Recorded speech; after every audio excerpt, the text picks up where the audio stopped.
It's beginning to feel a lot like football, Allen, as we get closer to September. We are now getting heavy into August, and training camp is underway, which means it's time to get some information. And we are joined by Aaron Schatz, who has come out with his season preview on FTN Fantasy. He's the founder of Football Outsiders, and it's our pleasure to bring him in now and welcome him to the program. Aaron, what's going on?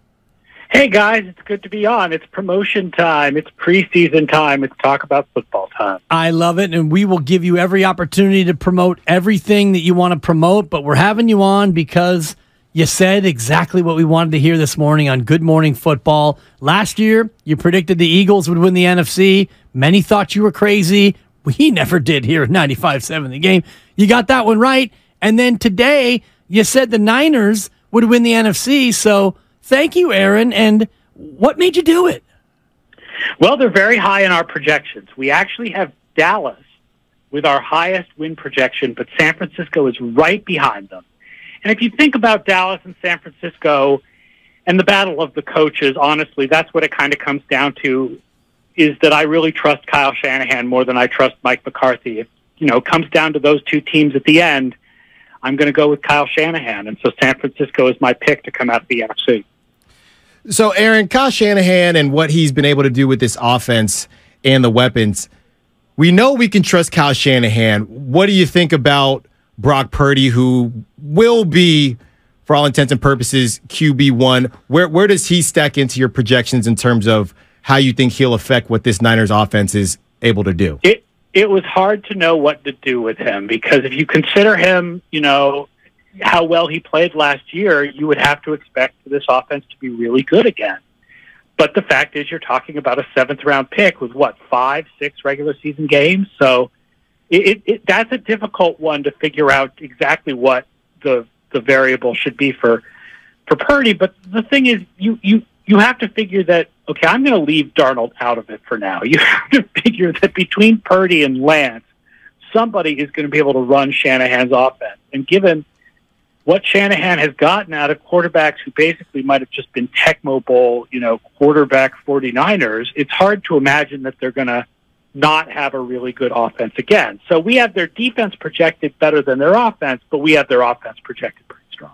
And from that offensive projection, is it as much about the scheme and the play calling as it is the personnel, or do you look at McCaffrey, Debo, Ayuk, and Kittle and say, whatever the quarterback situation resolves itself to be, no matter what, we still like the other pieces that they have?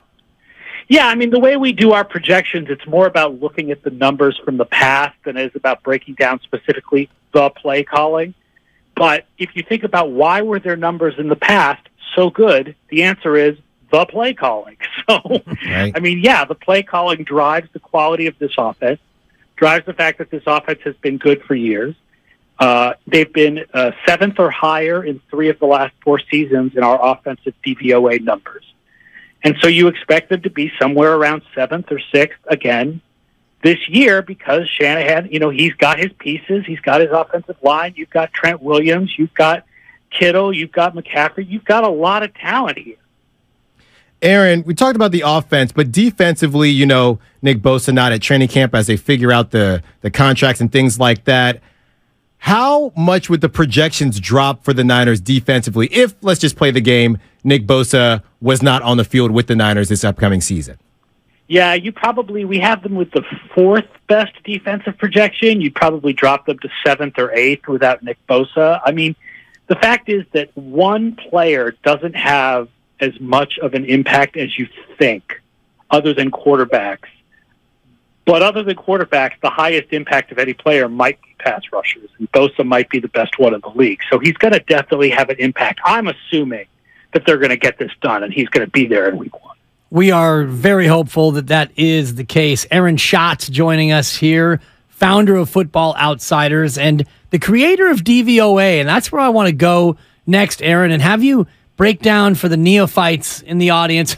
I'm certainly not among them, but exactly how you came up with the idea of DVOA, what it is, and what does it mean in terms of analyzing football? Well, I took some ideas from The Hidden Game of Football, which was a book that came out in the 80s and then had another edition in the 90s. And they talked about looking at success based on down and distance. And when I did that, I ended up with Mike Allstott as the most valuable running back in the game in 2002. And that didn't make sense to me. And that's when I realized you had to compare to average, because the fact is, if you take the ball at the 1 yard line a lot, you're going to score a lot of touchdowns. If you get the ball a lot on 3rd and 15, you probably are not. So we adjust for that. We look at the success of every play, adjust it based on situation and opponent, and that gives us DVOA, split into offense, defense, and special teams. Aaron, what do you think is the biggest variable for the Niners heading into this season? Well, I mean, since I do think Bosa is coming in, I do think they'll work things out with him. The quarterback is the biggest variable, right? Because what Purdy did was fantastic. But if Purdy's real level of play is closer to like Mullins, everybody does well in the Shanahan offense, but not everybody does as well as everybody else does, right? Like Garoppolo was particularly good in the Shanahan offense. And if Purdy can't be that good, I mean, that's probably the biggest variable.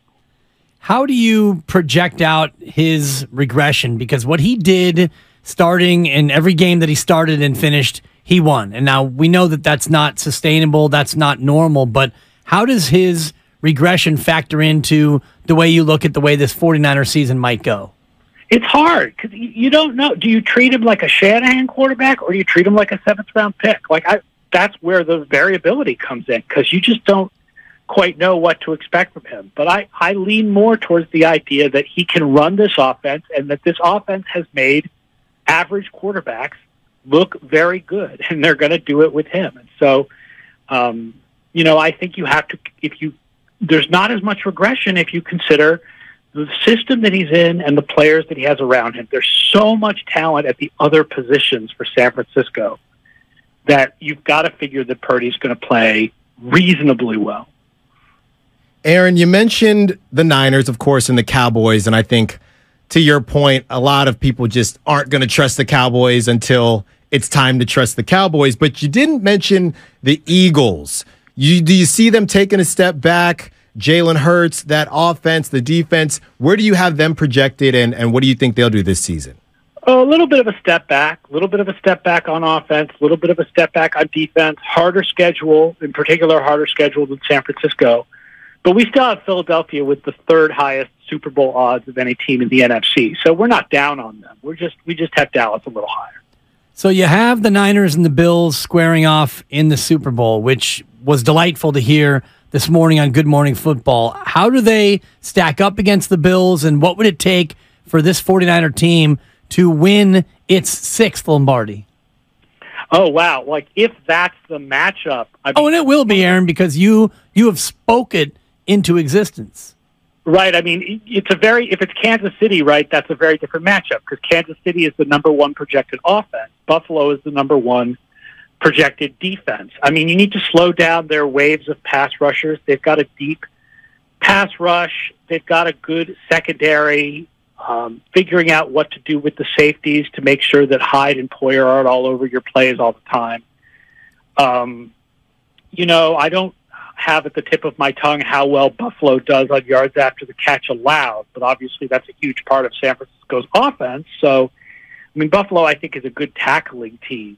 So it's hard to get those extra yards after the catch against them. I mean, San Francisco, they're a really good all-around team. That's the thing that makes San Francisco and Dallas stand out. And Philadelphia, too. Like all the teams on the top of the NFC, they're really good at both offense and defense. And the more things that you're good at, the harder it is for your opponent to take away the best thing and leave you with stuff that you're not as good at. If you're good at everything, they can't take away everything.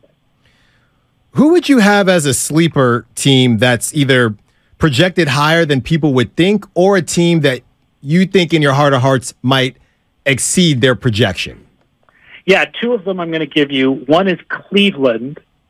We like Cleveland to become a top 10 offense and defense because if you think about the last 6 games of last year, there's a much bigger sample size of Cleveland's offense being good and of Deshaun Watson being good than just those 6 games where he was bad. And so we think they'll be much better overall. The other is Atlanta. Not that Atlanta is a good team, but they're an average team with an improved defense and a very, very easy schedule. So we end up where Atlanta is our number 16 team in quality, but number 7 in win projection because their schedule is so easy. Fantastic stuff. I love those sleepers. Alan and I were talking about Atlanta earlier. I'm a big fan of what Atlanta's doing offensively. Aaron Schatz joining us here on 95.7 The Game. I'm doing fantasy football, Aaron, and I'm not good at it, so I'm going to need a little help. What do I do, Aaron, in terms of draft philosophy and overall roster construction? It's a league with all of the other yahoos here at the station, and I can't afford to come in last place against my trash-talking peers. I will say that last year I did very well with a 0 running back strategy. You don't actually take 0 running backs, but I concentrated my value on wide receivers. I had a couple of teams where I had Patrick Mahomes, Travis Kelce stacks, and I took my running backs later and got good value out of guys like Jamal Williams. And so that's the strategy that I tend to go towards. Take my wide receivers earlier, take my running backs later. Aaron Schatz, just fantastic stuff. And I think I'm going to, I know I missed the pre-order, the discount pre-sale, but I'm looking at your book here. Aaron Schatz's FTN Football Almanac 2023. Is it a must-have for me in advance of my draft?